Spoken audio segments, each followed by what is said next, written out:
상대기 눌렀지. 자, 우울증은 여러 가지로 기준에 따라 분류하는 방법이 있는데 어떤 기준으로 분류하에 따라서 열 몇 가지가 나올 수도 있어요. 작게 나올 수도 있는데 제가 볼 때는 아치볼트 하트의 이론에 따라서 병인에 따른 우울증의 유형, 병인에 따른 우울증의 유형은 뭐냐면은 임상 유형이다. 치료 현장에서 주로 사용되는 우울증의 유형인데 이게 이제 전체적으로는 7가지로 구분되는 것입니다. 자, 요즘에 이제 국가적으로 무슨 이제 그 경제적인 것이 뭐 내려가고 수출도 연속 감소고 희망이 생기지 않는 것 때문에 우울증이 이렇게 이래저래 다운되고 우울증 아니 에너지가 정신에너지 다운돼서 우울증이 걸리고 우리가 또 코로나로 온 3년을 보내다 보니까 또 굉장히 사람들이 활력을 잃어버린 것 같고 그래서 이제 전체적으로 긍정의 에너지가 내려가게 되면 이제 우울증이 오게 되는데 그렇죠? 그러면 이제 우울증은 긍정 에너지가 다운되는 거하고 관련이 있어요. 그래서 우리가 이제 우울증의 유형에 들어가기 전에 기본적으로 이 다루고 지나가야 될 것이 있는데 유형을 얘기하기 전에 자 그러면 이제 우울증의 유형에서 이제 정신 에너지 도표라는 것이 있어요. 자 정신 에너지 도표는 이제 어떻게 말하면 이제 그 긍정 에너지 도표 이렇게 하는 게 쉽습니다. 자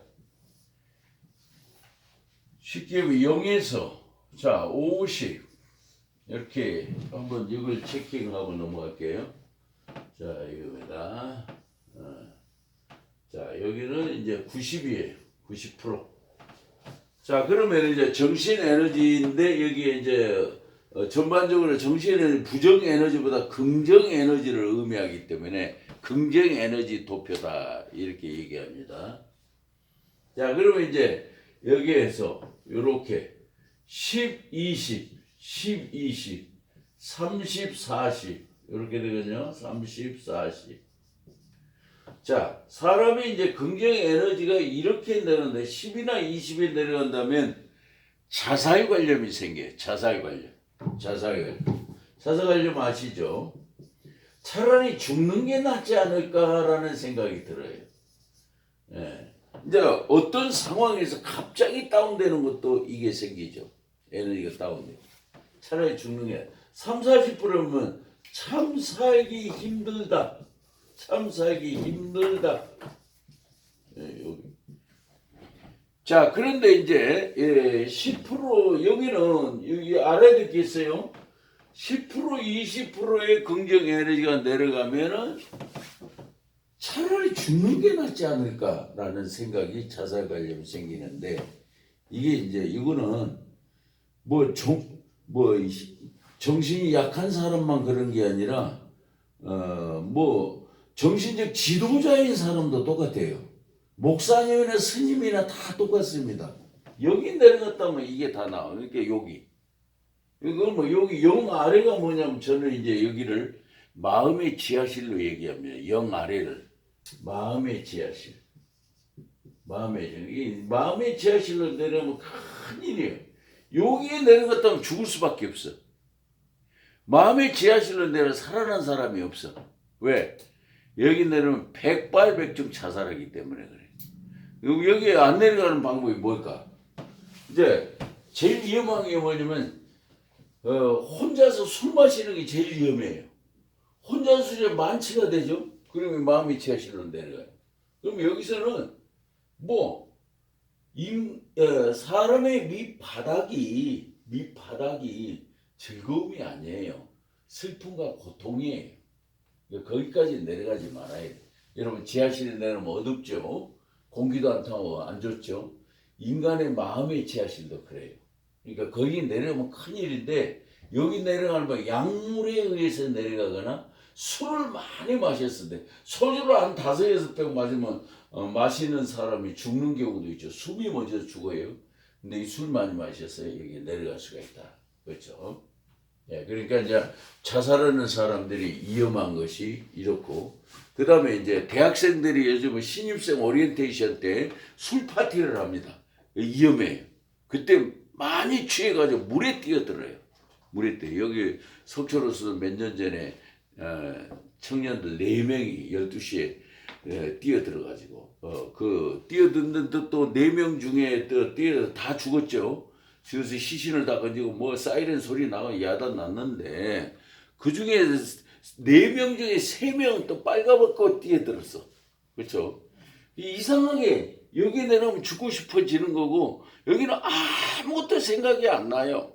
근데 거기다 대고 뭐 네 자식이 있는데 너 어떻게 죽을 수 있냐 그런 소리가 소용이 없어. 그거는 여기 안 내려간 사람이 하는 얘기야. 여기 내려가 본 사람한테는 아무 소용이 없다고 그래. 여기 내려갔다 다행히 산 사람이 있기는 있는데 그때는 이제 누가 옆에서 잡아준 경우에 혼자는 백발백중 죽어요. 그렇죠? 자, 그래서 제가 얘기할 때 마음의 지하실로 내려면 절대 안 된다. 그러니까 이 평상시에는 전혀 이렇게 우울하지 않았는데도 그렇죠, 그렇죠. 예, 그거예요. 예.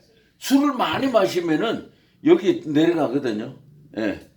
그러니까 술을 많이 마시면 필름이 끊긴다고 그러죠. 필름이 끊기는 게 뭐냐면은 그 무의식에 들어가는 거예요. 무의식에 들어갔다면 기억이 안 돼요. 의식만 기억되지 무의식은 기억이 안 됩니다. 그래서 내가 뭐를 했는지를 몰라요. 그러니까 어떤 사람은 필름이 끊기도록 자꾸 마시는 사람인데 위험합니다. 위험해요. 나중에 이제 자기가 어떻게 될지 몰라. 그렇죠? 예. 그러니까 제가 분명히 얘기했어요. 여기 내려가는 거는 뭐 환각제를 투입한다든지 알코올도 일종의 약간의 그 마비시키는 현상이 있잖아요. 그러니까 여기 내려가면은 이제 무의식에 들어가게 되기 때문에 무의식은 기억이 안 되는 게 무의식이에요. 내가 기억을 할 수가 없어. 의식만 기억이 돼. 의식만. 그죠? 예, 여기 들어오면 큰 일이다. 예. 이게 혼자 술 많이 마시는 게 제일 위험하다. 자, 20% 30% 목사님이나 스님도 똑같아. 인간은 다 똑같아. 여기에 대해 자살관념이 생겨. 여러분들이 이제 열왕기상 19장에 보면은 엘리야 선지자가 바알 450을 때려 눕히고 로뎀나무 그늘에서 자살 기도하는 장면이 나오죠. 그 자살면 하나님 차라리 내 생명을 거둬가 달라고. 이게 자살 기도입니다. 왜 자살 기도를 했나? 아니 그 엘리야 선지자 하나님의 능력으로 바알을 때려 눕힌 사람이 왜 자살 기도를 해? 그걸 이제 여기에서는 이제 아드레날린성 우울증이라고 그래요. 아드레날린성 우울증. 아드레날린성 우울증을 우리 알아야 돼요. 자, 아드레날린성 우울증. 아드레날린성 우울증이 뭐예요? 우리가 이제 에너지가 소진될 때, 그러니까 무슨 과제를 수행할 때, 여기 이제 아드레날린이 필요하죠. 그 과제 수행. 그러면 해놓고 나면 했더라도 뭔가 허탈한 게 있어요. 이 일은 성공적으로 해냈는데 힘이 빠졌어. 그죠? 그때 허탈해지는 현상. 이게 아드레날린이 소모돼가지고, 허탈해지는. 뭐 이제 우리가 스트레스를 해소하기 위해서 나오는 게 이제 코티졸이 분비된다고 그러잖아요. 그 같은 성향인데, 자, 과제를 성공적으로 수행했는데 이상하게 허탈해. 그죠? 그러니까 이제 우리가 어떤 행사를 열심히 주도해가지고 해놓고 나서 여러분이 이제 그 뒤풀이 하는 거 있죠. 그게 딱 맞아요. 뒤풀이가 맞아요. 왜냐하면 아드레날린성 우울증은 제일 그 회복하는 방법이 뭐냐면 음식을 먹어야 됩니다. 일단 힘이 나야 돼. 그렇죠? 그러니까 하나님께서 보면은 처방이 내려지는데 너 선지자 어떻게 이렇게 믿음이 없냐? 더 기도해라 이러지 않았어요. 하늘에서 음식을 내려주면서 보자기에 쌓인 걸 먹으라 그랬어. 그게 이제 음식이 바로 에너지 보충이 되는 거죠. 그렇죠? 자, 그런 차원에서 생각해 보면 아니 엘리야 선지자가 자살 기도를 할 정도인데 누구를 얘기하겠어요? 목사님이나 스님이나 할 것 없이 모든 사람은 10% 20%는 자살관념이 생겨요. 여러분 경험 안 해봤나요? 너무 힘들 때 차라리 죽는 게 낫지 않을까 하는 생각이 들 때 에너지가 다운될 때입니다. 그때가 위험해. 그 다음에 3, 40%로 내려간다? 참 살기 힘드네. 참 살기 힘드네.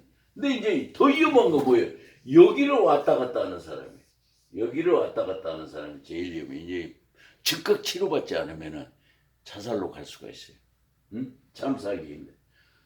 자, 그러면 이제 여기 보세요. 50% 이제 주목해, 여기. 일반인들은 전부 여기에 걸려요, 여기에. 사람의 에너지가 50% 넘어야 좀 살만하죠. 근데 50%에 걸리는 사람이 태반이요. 이 인구의 한 70%는 여기에 걸린다고 봐야 돼요. 그렇죠? 자, 60%.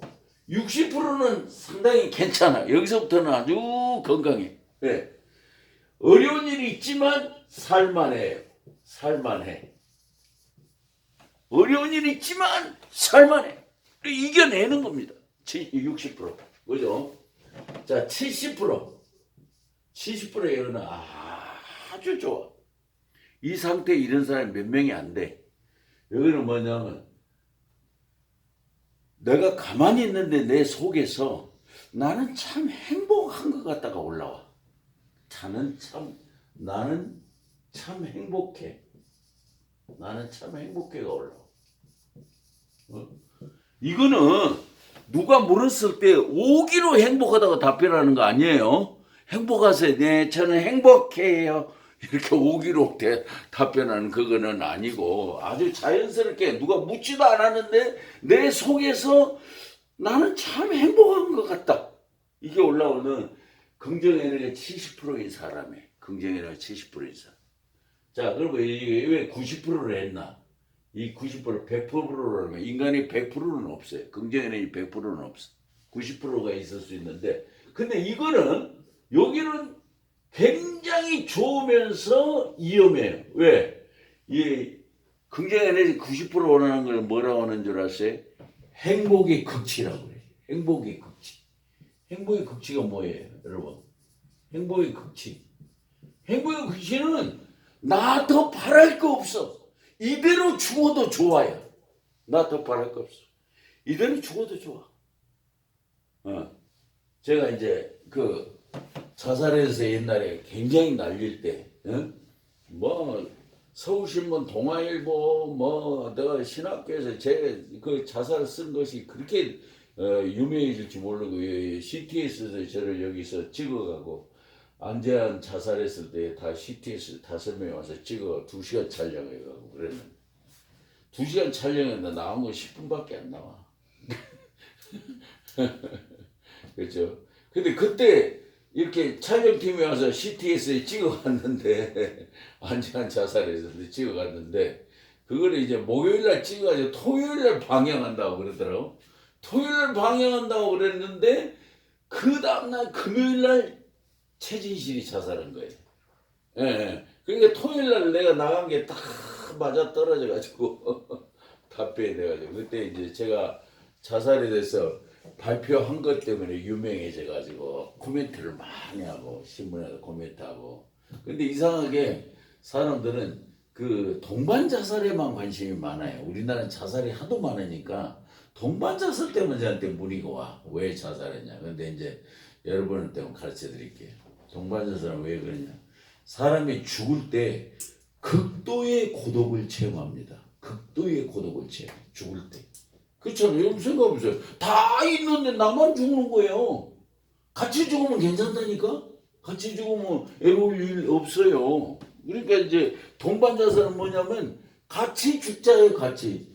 죽을 사람 사이트에 올려가지고 만나가지고 죽고 독일에서도 뭐 오스트리아 있는 사람, 스위스 있는 사람 같이 만나가지고 함부르크에서 술 마시고 죽기도 하고 막 이렇게. 근데 이제 우리가 조심해야 될 것은 자살은 정확하게 얘기하면 안 돼요. 그 방법론을 제시하는 것에 있어서 아주 위험하니까 얘기하는데 어떤 간에 이게 그거로 인해서 우리가 자살이라는 것이 참 이게 위험한 게 뭐냐면은 75%가 우울증 상태에서 자살합니다. 75%가 우울증 상태에서 자살. 급격하게 우울증에 들어가는 건데 사람들이 모르는 거 뭘 모르냐면 그 죽을 힘으로 살지 왜 자살하냐 그런데 그건 자기가 그렇게 그 상태에 안 들어가 본 사람이에요. 그렇지 않아요. 그러니까 우울증 상태에 자살한다는 데 이미 마음이 병이 들 대로 들어가지고 죽는 거다 이 말이에요. 건강하지 않은 상태. 그러니까 그 말하면 안 돼. 우리가 해야 될 말은 뭐예요? 어? 얼마나 힘이 들었으면 그랬을까. 우리가 도와주지 못해서 미안하다. 이 얘기밖에 못해. 어? 거기다 책임을 묻고 그 입 바른 사람들이 있어요. 그 입찬 소리 하는 사람들. 아이고 그래 그 죽을 힘으로 열심히 살아야지. 그 얘기하면 안 돼요. 오히려 돌봐주지 못한 그것에 대해서 이제 제가 이제 그때 이제 자살 얘기가 나왔으니까 옛날 생각이 나는데 그때 연예인들이 막 여러 명이 자살할 때요. 이운주, 정다빈, 무슨 윤희 뭐 이름도 셀 수도 없어. 그러니까 뉴스엔조의 기자가 저한테 이게 상담학적으로 자살을 좀 써달라. 왜 이렇게 기독교인들이 많이 자살하냐. 그래가지고는 제가 그때 2시간 만에 썼어요. 정확하게 2시간 만에 딱 써가지고 올렸어. 제목 그대로야. 기독교인이 왜 자살하는가. 기독교인이 왜 자살하는가를 썼는데 그게 이제 히트를 친 거예요. 3일 만에 6천 조회수가 올라가고 난리가 났어. 그죠?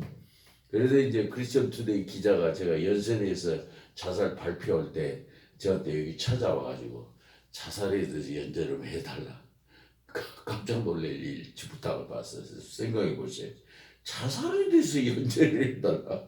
아니 그때 생각이 떠오르는 게 뭐냐면 아니 자살을 연재하면 누가 보겠냐. 근데 그 기자의 말이 충격이었어요. 뭐냐. 아니 기독교인이 이렇게 자살하는데 누군가는 자살해서 정리를 해줘야 될 거 아니냐 이거요. 학자 아니냐 이거지. 그 얘기를 들으니까 그리고 자살 발표 때 3명이 정신의사 나랑 3명이서 했는데 내가 제일 현장감 있게 했다 이거예요. 그렇지. 그러니까 좋다. 그러면 내가 한번 해보겠다. 그런데 내가 쓴 글을 다 인터넷에 띄워줘야 된다. 나는 조금 쓰는 거 안 된다. 내가 기왕 쓸 바에 책을 만드는 마음으로 쓰겠다. 그러니까 좋대요. 다 써달래요. 그러면 자기들이 발췌해서 올리겠대요. 그래가지고는 제가 한 번 일회당 A4 10장씩 올렸어요. 10장 11씩 한 번 보냈대. 근데 33회를 올렸어요. 33회는 그걸 쓰는 중간에 우리 아시죠? 전 노무현 대통령이 자살하신 거예요. 그때였어요. 그때 중간 정도 한 3일 동안 마음이 안 잡혀가지고 아니 참서 연재를 하고 있는데 아니 대통령을 했던 사람도 자살하나 해가지고 그때 힘들었어요. 그러니까 이제 그대로 연장에 묶어 나온 게 지금 기독교인 자살하는가 우리 한 권 내가 드려야 되겠어. 근데 기독교인이 자살을 많이 한다고 누가 특별히 통계를 낸 게 있나요? 네, 아니 그때 당시에 기독교인이 많이 자살해서 연예인들이 주로 많이 주로 많이 해요. 최순실도 기독교인이잖아요. 그러니까 그렇게 해서 그랬는데 실제 제가 이제 정리를 해보니까 중세 시대에 수도원에서 자살이 엄청나게 있었어요. 그때 중세에는 악령이 막 유행하던 때 그 무서워가지고 수도원에 가면 피한다고 갔는데 수도원의 세월이 너무 전편인류적이잖아요. 그리고 우울해가지고 하나님께 먼저 간다고 자살했는데 심지어는 주교까지도 자살하고 그래서 자살이 그렇게 많은지 저는 이제 자살을 연재하다가 역사적으로 자살을 쫙 정리를 하다 보니까 저도 깜짝 놀랐어요. 중세 수도원에서 이렇게 자살이 많이 있었구나 하는 거예요. 그러니까 이제 우리가 생각해야 될 건 뭐냐면 자살은 뭐 기독교인이고 뭐고 따질 거 없어. 사람은 에너지가 다운되면 다 자살할 가능성이 있어. 목사도 자살할 수 있고 스님도 자살할 수 있고 자살할 수 있어. 근데 스님들이 자살하는 건 별로 못 들었는데 목사님 자살은 꽤 있는데 스님들은 돌을 많이 닦아가지고 자살을 좀 안 하는 것 같다 하는 생각도 우스갯소리예요. 그냥 우스갯소리. 저기요 행복의 극치가 예. 아주 좀 나쁘다고 그랬는데 이래도 안락사 하는 것보다 거기 가는 거예요. 그렇죠. 안락사도 자살이죠. 행복해. 그럼 아. 안락사를 하잖아요. 불행하고 억울한 사람은 안락사를 안 해요. 그렇죠. 네, 그렇죠. 행복하다는 사람 안락사를 하더라고요. 그러니까 안락사도 여기죠. 여기에다 넣을 수 있죠. 그러니까 행복해서 꼭 그렇다기보다 예, 예, 예. 내가 내 생각에 판단을 할 수 있는 그때 내 죽음을 내가 맞이하고 싶다. 이제 그런 차원에서 내가 미리 자살을 죽음을 선택하겠다. 그런 의도죠. 그런데 굉장히 행복해 보여요. 그렇죠. 자기가 선택하잖아요. 어차피 맞을 죽음을 내가 정신이 혼미한 상태에서 끌려가든 맞고 싶지 않고 인격을 갖춘 상태에서 내가 깨끗하게 내 삶을 끝내고 싶다. 이제 스위스의 안락사가 이제 주로 이제 많죠. 그럴 때 호주의 100세 넘으신 심리학자가 해가지고 언론에 나오고 난리가 났었는데, 그렇죠. 그러니까 요거에 넣어야죠. 요거에. 그러니까 실제로 이제 역사적으로 자살의 역사를 제가 정리하다 보니까 오스트리아 왕자가 너무나 행복해서 애인하고 같이 자살을 해요. 예. 그러니까 이 행복의 극치는 뭐라고 그랬어요? 나 더 바랄 거 없어. 이대로 죽어도 좋아. 그러니까 나 더 바랄 거 없다니까 뭐 만족감이 원더풀이고, 그렇죠? 더 바랄 거 없으니까. 근데 이대로 죽어도 좋아. 끝내는 게 끝낼 위험성이 있는 거다. 자, 그러면 지금 이제 자, 그러니까 요 행복 긍정 에너지 도피 김충희 교수가 만든 거예요. 김충희 교수 이거 구경 못했죠? 어? 그러니까 제가 만든 거예요. 연구에서 만든 거예요. 이거 중요한 거예요. 자, 그러면 여기 제가 이제 일반인들이 여기로 왔다 갔다 해. 그러니까 조금 넘어져 살만해 하다가 또 떨어지면 힘들어. 여기로 왔다 갔다 해. 한 70%는 여기로 왔다 갔다 한다. 그러니까 우리가 제대로 힘있게 살아가려면 어떻게 해? 이 긍정 에너지가 50%를 넘어가야 힘들어도 기왕에 사람을 데려왔으니까 열심히 살아야지. 내 조건이 어떤 게 문제가 아니라 내가 열심히 살면 나한테 길이 있다. 그리고 내 조건이 좀 여유롭지 않더라도 사람의 좋은 조건을 가졌다 다 행복한 건 아니에요. 그렇죠? 그러니까 이대로 또 여기서 노력하면 나의 때 새로운 길이 열리고 인생은 역시 살아볼 만해. 이런 마음으로 살아야죠. 그렇죠? 예. 그러니까 얼마든지 나의 조건이 안 좋다고 한탄할 게 아니라 이 조건에서 출발해 보는 거예요. 근데 저는 이제 생각하다 보니까 조건